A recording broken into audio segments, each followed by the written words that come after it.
Hello my viewers, welcome to my channel Misc Videos. Today I have uploaded a new video. The number of deaths in the US due to any cause increased by approximately 122,000 from March 1 to May 30, 2020, which is 28% higher than the reported number of COVID-19 deaths. Official tallies of deaths due to COVID-19 underestimate the full increase in deaths associated with the pandemic. Anecdotal, but my grandmother's neighbor died due to COVID-19 without actually contracting it. He had some kind of kidney complication, and the hospital didn't want to operate. They thought they could manage his condition until the pandemic was over. They ended up being wrong. And that's the hospital postponing care. All over, people are hesitating to seek care for non-COVID issues out of fear of contracting it. That will also contribute to increased deaths of a preventable nature. As a medic, we ran on a guy who was having shortness of breath all day, quarantined himself. Notes going in said he had a cough since January, which was not in line with having COVID now that it was March. Anyway, ECG showed new onset of fib and literally coded in front of us from standing.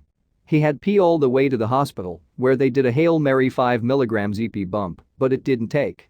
Doc later said he threw a clot from a pulmonary embolism, likely the source of the cough from January. TLDR. Guy died from heart failure, didn't go to hospital earlier because quarantine. I honestly can't even imagine being old and being in that situation. Do you go to the hospital for a seemingly benign thing and risk getting COVID, or do you stay in your house and just wait it out? My grandpa had a heart attack back in January and was just recently diagnosed with a hernia that the doctors refused to operate on because of both the heart attack and COVID. It's genuinely the most anxiety-inducing situation my family has been in. Especially because if the heart attack had waited a few weeks, he'd be back home in Europe in a country already reopened. But instead, him and my grandma are stuck here in limbo waiting for something to give. Hope you all make it through these dark times. Good luck to you. That's awful. Hope you guys get through it okay.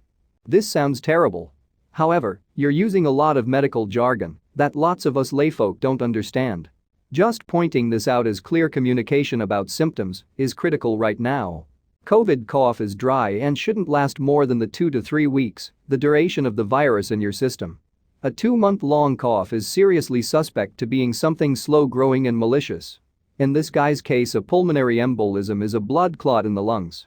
His blood clot moved from the lungs and into the heart. Unrelated to COVID, probably. If you have chest pain or a hard time breathing, go to the ER or call an ambulance. The PE wouldn't go back to the heart. The PE would be coming directly from the heart as a result of the AFib or from a DVT and then remain in the lung where it becomes lodged. A PE causes a heart attack by reducing blood flow oxygen to the heart. My mom just passed away from pancreatic cancer. She started showing some minor symptoms back in late February, but they could not get in to see a doctor other than a televisit because of quarantine. A lot of her symptoms were similar to COVID: dry cough, nausea, overall unwellness. The doctor had her tested for COVID twice in a month before deciding to run other tests. By the time they realized it was more serious and finally had her go into the hospital to start other tests, she was already stage 4. It took 11 days from diagnosis to her death on June 1st. I wish she could have gotten in to see a doctor so we could have known and possibly started treatment months ago.